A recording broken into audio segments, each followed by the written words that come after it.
Bom dia, gente, sejam bem-vindos. Chegamos, meu Deus do céu, vim tomar sol, mas eu tomo mais vento que tudo nesse lugar.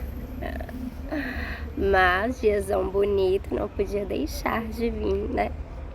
É isso, estamos no capítulo 34 de Jeremias. Vamos começar orando. O capítulo não é muito longo e eu acho que não tenho muito o que falar. Mas, glória a Deus, deixa o Espírito Santo nos conduzir. Amém, Deus. Obrigada, Pai. Obrigada por esse dia bonito, esse céu azul, Deus. As coisas que o Senhor faz para que a cada dia, sabe, Deus, as suas misericórdias se renovem sobre as nossas vidas, Deus, o seu amor, a sua provisão, sabe, Deus, a nossa consciência, Deus, todas as coisas, sabe, Deus, são transformadas e renovadas a cada manhã. Te agradecemos, colocamos diante de Ti, Deus, a leitura do capítulo 34 de Jeremias. Te pedimos, fala conosco, fala nas necessidades, nos anseios e naquilo que o coração das pessoas aqui precisam Te ouvir. É o que oramos e Te pedimos em nome de Jesus. Amém? Bora. Nossa, eu não tô enxergando nada, não tem nem como colocar louvor aqui, porque eu não tô enxergando. Vamos lá. Então, capítulo 34 vai dizer o seguinte: o rei Nabucodonosor da Babilônia e o seu exército estavam atacando Jerusalém e as cidades vizinhas. Ajudavam nesse ataque as tropas de todas as nações e reinos dominados por ele. Nesse tempo, o Senhor Deus falou comigo e mandou que eu levasse a seguinte mensagem ao rei Zedequias de Judá. Então, aqui, contextualizando, né, nós estamos ali nos últimos capítulos de 2 Reis, 25, no capítulo 25 e no capítulo 25 de 2 Reis, capítulo 36 de 2 Crônicas, onde vai falar ali que no ano 9 começou o cerco ali em Jerusalém, no 9º ano, na verdade, que Zedequias estava reinando, né?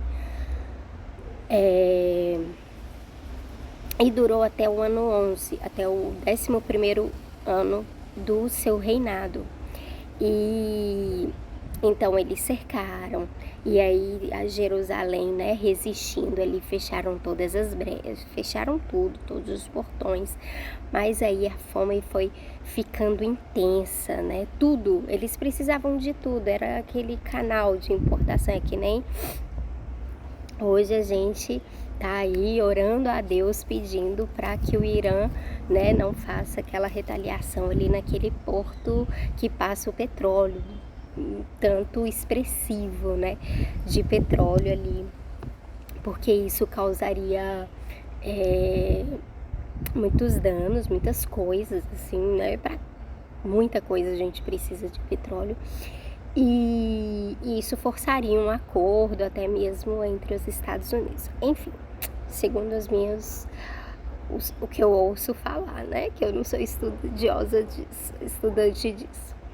Mas é isso, é mais ou menos isso. Então, Jerusalém estava nesse momento em que ele estava com seus portões todos fechados, não podia deixar nenhuma mercadoria entrar nem sair, né? Tava lá já 2 anos, talvez mais de 2 anos, do ano 9 do ano 11º. E além do exército da Babilônia cercando, tinha ali também os exércitos dos quais estavam já submetidos ao rei da Babilônia, Nabucodonosor, né? Então, estava assim, muito cerrado o cerco. E aí, Jeremias mais uma vez recebe uma mensagem da parte do Senhor e vai entregar ao rei Zedequias. E vai dizer assim: eu, Senhor, o Deus de Israel, vou entregar esta cidade ao rei da Babilônia, e ele a destruirá com fogo. Você não escapará, pelo contrário, será preso e entregue a ele. Você verá Nabucodonosor e falará com ele pessoalmente. Depois, você irá para a Babilônia. Rei Zedequias, escute o que eu, o Senhor, estou dizendo a seu respeito. Você vai morrer em paz e não na guerra. E como queimaram incenso no sepultamento dos seus antepassados, que foram reis antes de você, assim queimarão incenso em sua honra. Vão chorar por sua causa, dizendo: nosso rei morreu. Eu, o Senhor, falei. Então eu contei tudo isso ao rei Zedequias em Jerusalém, quando o exército do rei da Babilônia estava atacando a cidade. Esse exército também estava atacando Laques e Azeca, as duas únicas cidades cercadas de muralhas em Judá que ainda resistiam.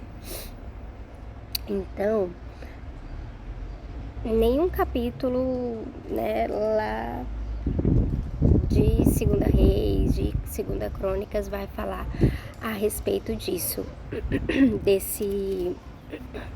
se Zedequias de fato teve essa morte aí em paz, se Zedequias, enfim, não vai falar nada a respeito da morte, de como foi Zedequias, mas Deus falou, eu creio.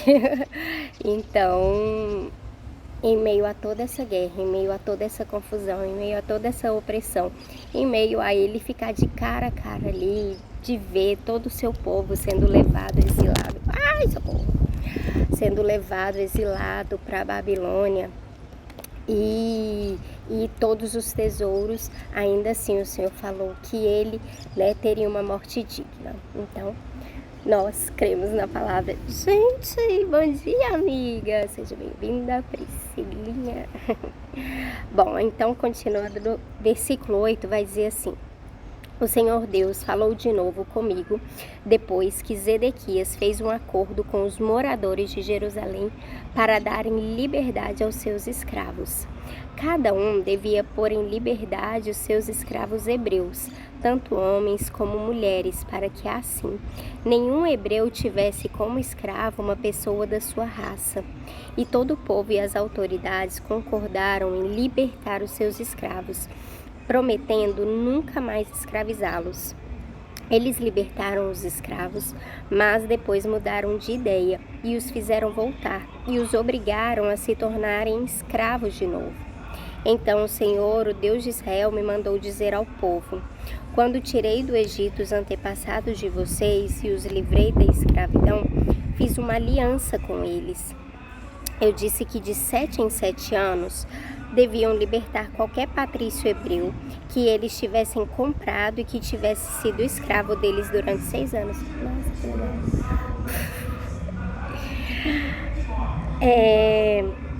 Mas os seus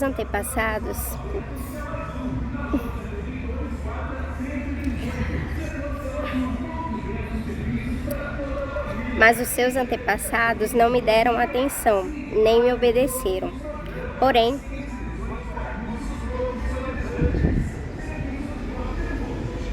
enquanto isso a gente conversa, né, amiga? Porém, alguns dias atrás, vocês mudaram de ideia e fizeram o que me agrada. Todos concordaram em libertar os seus patrícios hebreus e fizeram um acordo na minha presença no templo, construindo em honra do meu nome. Mas depois vocês novamente mudaram de ideia e profanaram o meu nome. Todos vocês fizeram voltar os escravos que haviam sido libertados e os obrigaram a ser escravos de novo. Por isso, eu, Senhor, digo que vocês me desobedeceram e não deram a liberdade aos seus patrícios hebreus. Pois bem, eu vou dar liberdade a vocês. Liberdade de morrer na guerra e de morrer de doença e fome. Farei com que seja um espetáculo horrível para todas as nações da terra. Sou eu, Senhor, quem está falando. As autoridades de Judá e de Jerusalém, os oficiais do palácio, os sacerdotes e todo o povo fizeram uma aliança comigo, passando entre as duas metades de um boi cortado ao meio. Mas eles quebraram a aliança que fizeram na minha presença e não cumpriram o que prometeram. Por isso eu os entregarei aos seus inimigos que os querem matar. E os corpos deles serão comidos pelas aves e pelos animais selvagens. Entregarei o rei Zedequias de Judá e os seus oficiais aos inimigos que os querem matar. Eu os entregarei ao exército do rei da Babilônia, que parou de atacar vocês. Darei ordem aos inimigos e eles voltarão. Eles atacarão e tomarão a cidade e destruirão com fogo. Farei com que as cidades de Judá virem um deserto onde ninguém mora. Eu, o Senhor, falei. Então, vai, amiga. Você veio aqui me cobrar, né? A nossa saída. Eu vou te cobrar depois, hein? Vai lá, amor. Bom trabalho. Deus abençoe. Obrigada por ter entrado. Bom, gente, então aqui a gente está falando a respeito do pessoal de uma ordem do Senhor, da qual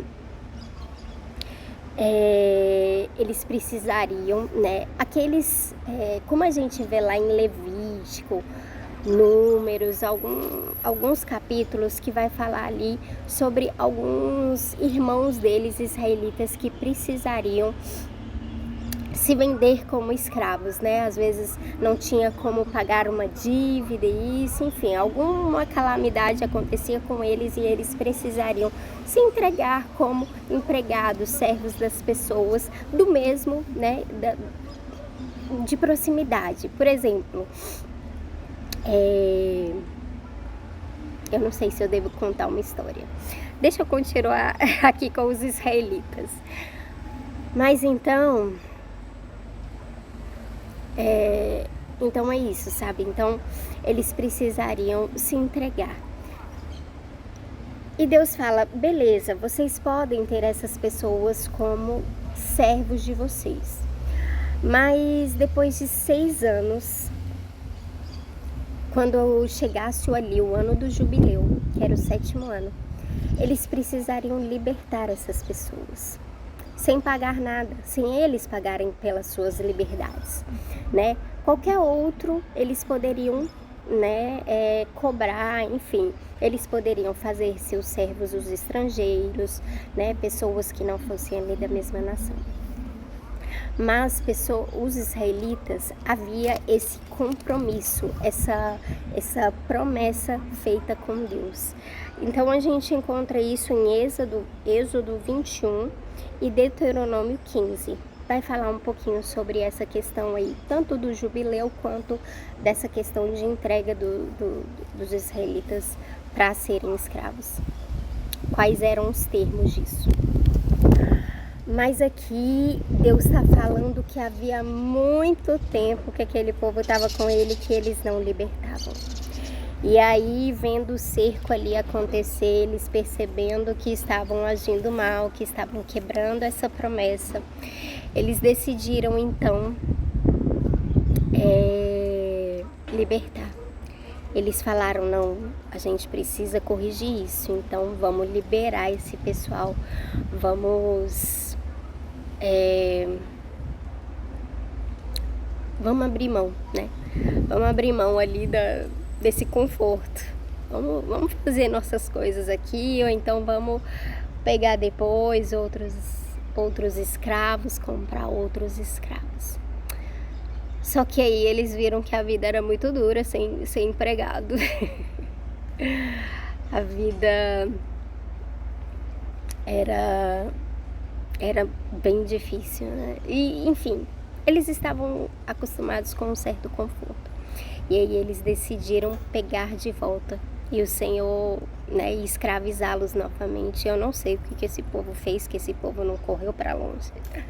Apesar de que às vezes, né, a pessoa nunca imagina, tipo, Mas enfim, fato é que o Senhor ficou muito indignado. E eu acho engraçado como Deus faz, tipo, com ironia, né? Fala com eles, vai falar assim: por isso eu, o Senhor, digo que vocês me desobedeceram e não deram a liberdade aos seus patrícios hebreus. Pois bem, eu vou dar liberdade a vocês, liberdade de morrer na guerra e de morrer de doença e de fome.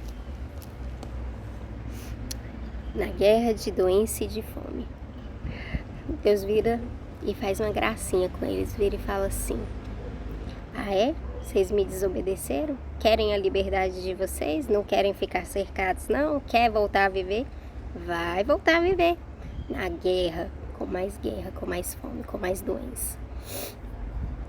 Então, esse era um aí dos pecados, das coisas das quais eles estavam sendo castigados, né? Como a nação ali estava sofrendo a consequência daquela quebra de aliança que eles fizeram com Deus. E aqui Deus deixa bem claro que eles fizeram lá, né, o ritual, né, o pacto que eles faziam era ali em meio a bois cortados. Então tinha todo uma coisa para cravar uma aliança, e eles falaram: vocês fizeram isso comigo e agora vocês estão dando para trás. Então é justo que eu também pague com o que eu falei que vocês iriam pagar. Então é isso, um pouquinho do nosso capítulo de hoje. Meu tempo acabou. Deus abençoe. Boa quarta, quinta. Eu tô perdida no tempo, né, gente? Beijo, Deus abençoe.